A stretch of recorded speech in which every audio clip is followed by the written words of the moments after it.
Hello everyone. Today I'm going to cover the newly released ChatGPT 2.0 and give 5 complex tests to both this model and Gemini Nano Banana 2 to see which model actually wins. GPT has just released its Image 2.0 model, introducing physics-aware rendering and perfect aspect ratio control. I'll cover the exact prompts that I'll use for the testing, so you can get started by selecting the best model for you to automate your complete design workflows. Let's dive in. Older AI image generation models from ChatGPT were basically toys that made everything look very shiny and couldn't spell a 3-letter word perfectly to save their lives. But OpenAI with this new model is finally understanding the physics and the text rendering importance and to accurately render dense text in their final outputs. This isn't just a small update. This model is built to handle complex visual tasks and output precise, immediately usable visuals. It brings a massive update in placing the different objects relative to each other, and it has better accuracy across a multilingual tasks and better world knowledge to fill in the images based on our instructions. So we are finally moving past an era where you don't have to generate 50 images just to get one that doesn't have any mistakes in them. So how is the new model getting these details right? OpenAI has just added something called thinking capabilities into its newest model. So the AI will actually take a minute to search the web for real information, plan out the structure and all the minute details, and then start to generate the images. So whenever you're selecting a thinking or pro mode in ChatGPT, it will search the web for real-time information, create multiple distinct images, and then double-check its own outputs. So it acts like a visual thought partner that will actually check and correct its outputs before it even shows you the results. So with this thinking capability, the model will have even more knowledge between your idea and the actual information, making the final output more accurate, having up-to-date information, consistency, and visual coherence between the different elements. Sure, with this thinking mode, the image generation will take a little more time compared to the earlier models, but getting a perfectly structured infographic on a first try surely is worth the wait. The new model is even stronger across the languages, so let's say if you are building or running a marketing app on Indian audience, this model has significant gains in the non-Latin text rendering, solving the biggest headache when using this image rendering tool for non-English languages. It can now perfectly render complex typography in different languages like Japanese, Korean, Chinese, Hindi, and Bengali. So it's not just translating the text and sapping them on background. It will actually integrate the typography of language and make it coherent to the design itself. So you can just use a single prompt and generate the complete ad campaign, which can be localized into 5 different regional languages, and you don't need to even open a single editing tool. One of the most frustrating things about the older models was the aspect ratio, coherence in the output from the instructions, because you couldn't just get the perfect size for our project. But with this new model, you have the complete flexibility, allowing you to generate images as wide as 3:1 ratio or as tall as 1:3 ratio directly from your prompt. This means you can instantly spit out ultra-wide posters for your website or vertical assets for your Instagram stories. And if you're building an actual project, you can select up to 2K resolution and it will perfectly render the dense compositions that you need in high quality, meaning even if you ask a dashboard of very tiny UI elements, it won't just blur them out in a smudgy mess. But the best improvement of this model is its real-world intelligence. Here is where it stops being a basic image generator tool and start being an actual smart assistant for your work. Image 2.0 has all the knowledge up to December 2025, meaning it actually understands the world events and it can fetch real-world context for relevant outputs. This feature is really important for explainers, educational graphics, or visual summaries where you need the correctness and clarity just as much as the aesthetics. So it can write the story, structure the layout, and add intentional white spaces to create a clean educational graphic for say, and create a clean educational graphic from end to end easily. Because it's not just guessing which text looks good, it's actually pulling accurate data from real-world information and then building the visual summary around it. Now let's say if you want to make a comic book or a storyboard with AI, you won't just need one single image. You will need multiple images from the same character, having perfect coherence between all the different generated images. And this model solves this problem as well, as it can create multiple distinct images from one single prompt. So it can generate 8 outputs in one go, maintaining the character and object continuity across the outputs. So you can ask for a cohesive set of social media outputs or a sequence of comic book pages, and it will build the story while keeping the visual elements locked in. So it will save you hours of manually stitching and finally reviewing all the outputs, and also save you the frustration of trying to force the AI to remember all the details about how your main character actually look like. You can even use the new image generation model in Codex directly. So if you are a web developer, you can bring the entire model's intelligence into one workspace for creating, iterating, and shipping apps or slide decks. You can ask it to generate multiple UI directions and prototypes and directly use them in your applications, presentations, or other work, and then use Codex to build the project which can work across your design, marketing, product sales, and learning and development. So you can directly convert your strongest ideas into live products and website experiences without ever leaving the app. So it completely bridges the gap between design and product development, turning it into a one-person digital agency. Okay, so enough talking. Now let's test this new model against the Gemini Nano Banana 2 model across 5 different stress tests. So I've opened ChatGPT.com. By default, the Create Image will now use the newest model, and for direct travel comparison, I've opened Gemini as well, which will use the latest Nano Banana 2 model in Create Image function. In first test, I'm going to ask both the models to generate a high-density crypto dashboard with many different UI elements. So I'm going to paste this prompt, which is asking to generate a futuristic stock trading and crypto dashboard. There should be 6 distinct widget panels. First, there should should be a candlestick chart panel. Then there should be a live news feed panel with 5 readable headlines about AI tech. Panel 3 should show the heat map showing 20 different ticker symbols. Panel 4 for the user profile and his 10 individual account metrics like balance, ROI, etc. Then a stock order book with at least 30 rows of bid and ask prices. And finally a navigation sidebar with 12 different icon-based menu items. The final text should be perfectly readable in English and utilize a dark mode theme with neon and purple accents. So I'm going to select create an image model and press submit. Same prompt I'm going to give Gemini. Again select create image and press submit. So this is the output given by the ChatGPT model. It took a while to generate the final output because of the reasoning capabilities in the new model, but it is able to give me the perfect dashboard. In section 1 I'm able to see the candlestick chart perfectly rendered with all the different time frames. In section 2 we have the live news feed. Again the neon and purple themes are also perfectly captured. Ideally I would not have preferred this 1, 2, 3 because in live dashboards you don't want these sections numbered, but anyways it's fine. Next in section 3 we have the color coded top stocks with their price changes. In section 4 we have the user profile. It has just given a random user, his name, and then the perfect portfolio as well. Here also you see all the different icons are also properly mentioned, and all the different prices and risk levels are also color coded nicely. And fifth is the order book with total size of orders, their prices for both bids and asks. And finally the sixth section is our sidebar where we have different icons for different menus, and all the text is also properly captured. So you see the text in the whole UI is properly captured, and I'm seeing a nice design overall with eye-catching color themes for an ideal stock dashboard. Now let's look at what Gemini has generated. So this is the output for Gemini. Relatively it was a bit faster, and if you look at the results overall, visually I find the GPT output better because they are in the news feeds and this user profile we had different icons which looked attractive, but here everything is written in simple plain English. The candlestick bar is perfect, the numbers are not there, which is nice. The user profile also has some green color codings, but not for all the different measures. Then we have the heat map which is also looking the same as the GPT one. The order book is also there, and the sidebar menu is also perfectly captured. Here also all the text rendering is right, and this was the power of Gemini Nano Banana models that it used to perfectly render text, but now GPT models are also at the same pace. In next text I'm going to push the model to generate a complex collage of 15 different images of a futuristic drone working in different conditions. So I'm going to give this prompt in which I'll ask it to give a cohesive promotional poster as a 5x3 grid collage with 15 distinct panels showcasing the daily life of a futuristic delivery drone. Each of the panels should show the exact same drone model. So here I will check the consistency whether it is able to follow across the different panels of images. The drone should be a quadcopter with the distinct yellow and black carbon fiber chases, and it should have a glowing blue core. Then I have given some scenario examples. Let's say the package should be dropped on a snowy mountain, or it should be navigating into a cyberpunk city, flying through a sandstorm, flying through a thunderstorm, resting on a suburban lawn, and then it can think on its own for rest of the panels. Each panel must have a distinct lighting setup, so I will see whether it is able to perfectly capture the lighting and the reflections on drone, and the drone design must remain 100% consistent across the 15 images, because this test is mainly about the consistency and whether it is able to generate the variable outputs in a single go. So again the image model is selected and I will press submit. Next I'm going to give the same prompt to Gemini as well, and again select the create image and press submit. So this is the result from ChatGPT. It is able to give me 15 panels correctly, and I'm able to see that the drone is also perfectly captured in all the 15 images, and it is looking exactly same. So first is high altitude delivery on mountains, then there is a cyberpunk city, then there are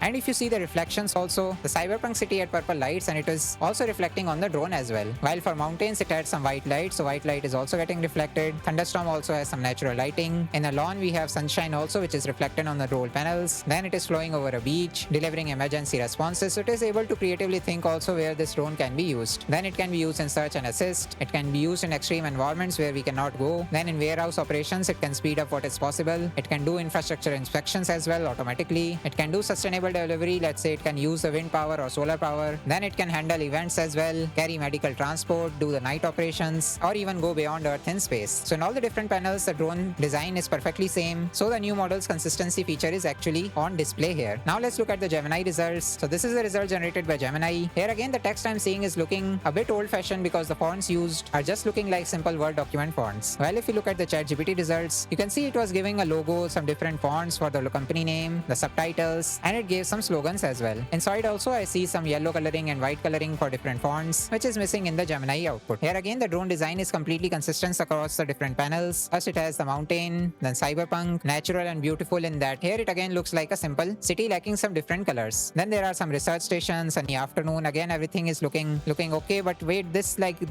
I don't know, the navigating rainforest word is navigating is even a word, or it thought of just writing navigating, but it was not able to render text. Maybe Gemini is losing its power now, but otherwise the text I'm looking is mostly okay. No, but here also you can see like here a drop at in Arctic station which is not correct. At and in both are used. Here also navigating an active volcano, but this symbol is not correctly rendered. So Gemini is now getting issues in rendering text. So maybe Gemini also needs to be updated to the 3.0 model now. now. In terms of lighting and reflection as well, like I'm seeing like in all the images the same kind of lighting is there. So according to different conditions it should have different lighting, but I'm just seeing like this drone image is just directly copy pasted in different posters. But here I'm seeing some family picture as well, which is looking like a real family picture. So Gemini still may be able to generate humans better. In next test I'm going to demand all the models to generate a battle scene with 50 different unique characters to check whether they are able to render cinematic chaos perfectly or not. So I'm going to give this prompt to reimagine a final battle scene of a fantasy epic. The composition must feature a wide-angle cinematic shot containing at least 50 unique identifiable characters. In the foreground there should be 5 heroes, and I've given some description for the different heroes, like there should be a knight in silver armor, a rogue with dual-wielding daggers, a wizard casting a highly detailed geometrical fire spell just like Doctor Strange, an archer firing 3 glowing green arrows simultaneously, and a heavily armored dwarf holding a rune-covered shield. So this all should be in the foreground. Then in the middle ground there should be 20 distinct goblin-like enemies with varying weapons and armor types clashing with the human soldiers. And then in the background there should be a massive castle with 3 distinct towers under a blood-red sky. And I'm giving the final instruction that no 2 characters in the foreground or midground should look identical. So I'm going to give this prompt to both the models. I'll just press submit here. Then in Gemini also I'll just copy and press submit. Now this is the result given by ChatGPT. I'm seeing 5 heroes are there, but I'm not able to see their face, which ideally should have been there. And also they are like kind of mixing with the background, so I'm not able to perfectly see all their features. But I see like the hero with daggers are there, hero with the sword is there is a magic casting hero as well. Then this guy is firing 3 arrows at once. But I'm seeing like there is some inconsistency, like he's holding 1 arrow but 3 arrows are just displayed here, which is not looking consistent. Then there is a dwarf with a hammer and a shield with some runes. Then in middle ground I'm seeing like different enemies are there, but again I'm seeing like same characters are getting copied, but I had given that instruction that no 2 characters should be same. But it is able to generate many enemies, so like at least 50 characters condition is satisfied. Then in background we have the castle with 3 distinct towers, and the red sky is also perfectly captured. So with this test my main purpose was to check whether it is able to generate 50 different faces, but like mostly it has given the heroes facing their back, so I'm not able to directly see like if it is able to generate faces properly or not. But in the middle ground enemies, like the faces are not distinct, so it is not able to perfectly capture that instruction. Now let's look at the Gemini output. So this is the Gemini output. Here I'm able to correctly see the faces of different heroes, and the scene is also looking a bit less cluttered. I'm able to perfectly see the heroes against the background because they have some proper lighting. First there is a soldier with a sword, then there is a soldier with daggers, then a magic casting hero, then another one who is firing 3 arrows at once. Here also like it is not consistent. I'm only able to see 2 arrows and she's holding one, but the second is just looking suspended in air. Then there is a dwarf hero with a hammer and a rune captured shield. In middle ground I'm also able to see the goblin enemies. Here I'm able to see different faces in all the different enemies, which GPT was not able to capture properly. Again I see like there are a lot of enemies, so at least 50 characters condition is followed. And finally there is a castle in background with 3 distinct towers and a red sky also. So overall in this test I would say Gemini performed better. The overall scene looks straight out of a movie with proper lighting, so we can directly see the heroes and the enemies, and we have each character with different faces as well. Now in the 4th task I'm going to give both the models my single portrait image and ask them to do 12 different transformations. First is to generate a corporate headshot, then a cyberpunk avatar, then a cyberpunk avatar, then anime version, movie poster, LinkedIn banner, startup page slide, YouTube thumbnail, magazine cover, product ad and billboard. So with this I'm again testing its consistency of different faces across different images and whether it is able to creatively generate multiple distinct images at once. So I'm going to add my photo by clicking on plus and add photos and files, and I've just added a headshot image of mine. So I'll just press submit here and again give the same prompt to Gemini as well. So this is the output given by Gemini. Again the fonts and the text are looking boring. First is my headshot, which is okay, then there is a cyberpunk avatar, anime version, movie poster, LinkedIn banner is again looking like bit dull, then there is a startup page slide. Again it could have been more creative and added more colors here. Then there is a YouTube thumbnail which is looking okay, a billboard for a product, a magazine cover, classic portrait, pop art and a billboard. One thing I'm seeing is like my face is perfectly captured across all the different images, so there is a character consistency across these Gemini outputs, but in terms of visual appealness it is looking like a bit flat across all the different outputs. Now let's look at the output generated by GPT. This is my original image it has given again, then there is a corporate headshot, cyberpunk avatar, anime version. Here I would prefer this anime version and cyberpunk avatar because visually it is looking like a bit more detailed, while the Gemini versions are looking bit simple. The ChatGPT is able to add more details into the images like we can see here. Then there is a movie poster as well. Here I'm seeing like it is maybe just copied the cyberpunk avatar here, even though it is able to generate more details, but it is not thinking creatively across the different versions. Then there is a LinkedIn banner which looks like more professional one compared to the Gemini output. Then there is a startup page slide. Here also like I can see like there are some different icons there. Text is also perfectly captured and the photo is also perfectly rounded cut, but again like the face is just looking like copy paste. Then there is a YouTube thumbnail. Here also I'm seeing different formatting like a yellow format. Behind my face also there is a glowing fire. In magazine cover also it is rendered the text perfectly and it is also applied some formatting like the text behind my face is hidden here. Here also there are some blue lines above and below the title subtitles. The font used in the main heading and the title subtitles are also looking different, which was a drawback of the Gemini output. Then finally we have the product ad, but here like my image is missing, so like in one of the posters it has missed my image. And finally there is a billboard with again the same face, and compared to Gemini the buildings are looking more natural, and also the color theme is also looking more attractive. So both the models were able to perfectly capture my face across different posters. Gemini designs were looking a bit flat, but it had different edits on my faces, like each panel had some different faces edits, while GPT just looked like it copied the same face across the different panels. So this can be also good, like the face is properly captured, but if you want different creativity then Gemini can be an option. Now the final test would be a physics and reflection test, because GPT is claiming that the new model has better physics and rendering capability, so let's now test its claim. So I'm going to give this prompt and I'm asking it to generate an incredibly cluttered retro 1980s detective desk viewed from a top-down perspective. The desk must include a vintage typewriter with a page that exactly says case file 404. Then there should be a spilled cup of coffee with realistic liquid physics and accurate ceiling reflections in the puddle. Then there should be an ashtray with a smoking cigar, 8 Polaroid photos scattered around, a magnifying glass that realistically magnifies and distorts a newspaper beneath, and a fully readable newspaper headline stating mayor resigns in disgrace. Finally, the lighting should mimic a single swinging overhead bulb, creating dynamic, sharp and directionally accurate shadows across all the objects. I'm going to select create image and press submit and give the same prompt to Gemini as well. So this is the output given by the ChatGPT model. I'm able to see the typewriter is properly captured, the bulb is also there, case file 404, the missing AI is also correct. Then there is a cup with a spilled coffee, but here I'm seeing that this spilled coffee physics is not looking exactly correct, like I'm seeing like some weird boundary like structure here, which has some very big bubbles, which is not like looking natural, and also the reflection is only there in this part, but it should have been there in the entire liquid surface. So there is some issue in the physics reflections here. Then there are the Polaroids that I had asked. Again, the texts are also looking really nice and natural. The images are also looking like real human images, but again I'm seeing like these two faces are almost looking same, so it is tending to copy faces when you ask some different renders at once. Then there is a notepad as well, and inside here I'm seeing like all the text is also correctly written here with numbers also looking correct. Then there is a magnifying glass and a newspaper, but I'm seeing like there is no difference in the newspaper outputs from without magnifying glass and with magnifying glass, because with magnifying glass it should have been a little more zoomed in. Then there is a newspaper heading with mayor's resigns in disgrace. There is a cigar with the ashtray also properly captured. Then it has also added some cash expenses like gas, meals, parking tolls, photos, and the good thing I'm seeing is like the text is properly written in even a small section of the image. Then there is a watch. Here also let's check if 1, 2, 3 are also properly written. I'm seeing 1, 2, 3, 4, 5, 6, 7, but after that it is looking a bit blurry, but okay, we can cut some slack here. Then there is a cup with LAPD property, and also like in cup we can see like there are some natural black marks which shows that it is used. So overall it has given a natural image with only some issues in the coffee reflections, I would say. And now this is a Gemini output. Here I'm seeing like the physics is looking a lot more better and the light is properly glowing all the different elements, while the Gemini output looked like a bit dark. So this I'm noticing in that movie scene as well. The Gemini output was properly having a good lighting, so we can see all the different actors and the elements as well. But in the GPT outputs the lighting is still not proper. Now if you look at the typewriter, it is correct, but I'm seeing like this text is not correct, like it should have been QWERT, but I'm seeing like S and Y here. Let's check the GPT output there as well. Yeah, in GPT this is perfectly captured, like QWERTY and all the keys I'm seeing are having proper letters that it should have been, but in Gemini output some parts are wrong. In lower right corner I can see correct letters, but in upper half it is wrong. So again like here I'm seeing like that text rendering issue is there in Gemini outputs. Then the case file 404 is written, but the last 4 is also not looking that clear. Missing AI is also written, but first time is mostly looking like an N here. Then there is a spilled coffee with proper reflections, and I would say that the liquid and the reflections are looking a lot better than the GPT output that was given. I'm able to see the perfect reflection across the entire liquid surface. Some part is blocked due to the cup, but the rest has a proper reflection. Then there is a cigar box with an ashtray, that is also correct. Then there are some Polaroid photos of different Polaroids have different faces, which is better compared to the GPT output. But again text is looking like a bit messy, but the text is not looking properly captured, which GPT was able to do perfectly. Next there is a newspaper headline, mayor resigns in disgrace. Here I'm seeing like the magnifying glass is giving some different effect compared to the non-magnified part, so the physics is properly captured in the Gemini output. Then I'm seeing some notepads, some cassettes, some keys, telephone, etc. But I would say like this looks like properly placed here, not looking like natural like in the ChatGPT output, because if we zoom out, this section is looking like a more natural one. All the things are scattered, there are some stain marks, but this top right corner looks like more clean polished one, which looks like an AI render rather than a natural image. So overall we are seeing like the physics is properly captured in the Gemini output, while the text and real world information about the keyboard keys were properly captured in the GPT output. So let's be honest, there are some flaws in both the models, so according to your use case you can select the best one that you need for your project. I'll put the link to all the official blogs of this new model and the exact prompts that I have used in the description and the pinned comment, so just grab them yourself and test the new model whether it is able to perfectly give you outputs for your use cases. Comment down below which model you found better and follow the channel for more such AI based updates and workflows.